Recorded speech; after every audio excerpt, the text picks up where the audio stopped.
Hey guys, today we're going to do a little bit of Undiluted Radiesse on my beautiful patient, Abby. So we're just going to do one syringe.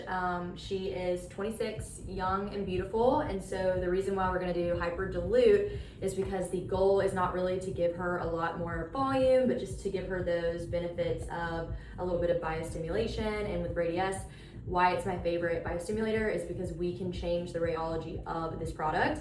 We can do it straight up if we want to have the most lift capacity.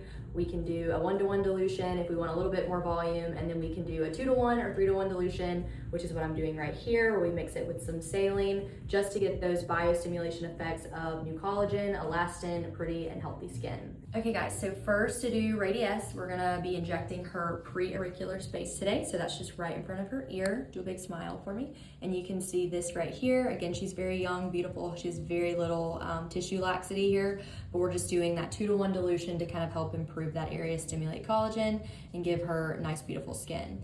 So first we're gonna do a little bit of lidocaine with epi, and I tell them this is a tiny little burn. She has her squeeze ball, little burn, and this is what's gonna help one, numb the area, and two, it'll help prevent bruising because that epinephrine helps constrict the vessels. Okay. So we're gonna use our little port, or make our port site with our needle.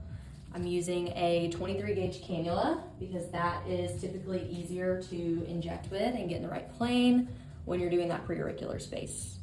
You doing okay? Mm-hmm. So I'm showing you guys with my cannula. You wanna make sure you're in the right plane. And for this particular area, you wanna be in subdermal, layer 2.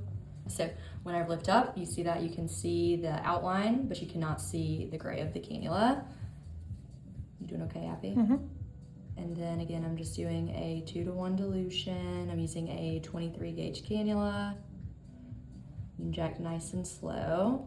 Make sure you're in the right depth, which you can see it. You're watching your patient, watching for any type of color changes, asking them if they're comfortable. And sometimes you will hit resistance in this area. That's totally normal, but just don't force it where it's not meant to go. If you need to change your cannula site, your porthole. Sometimes you have to subsize the tissue.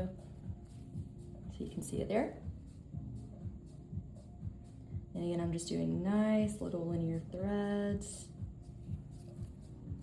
I'm gonna do one more this way. So make sure you use both hands. As injectors, we like to say you're using your smart hand and your dumb hand. One is your one that you're actually injecting with, and then your smart hand is your hand that you're using to help reposition tissue and just help you inject. Beautiful.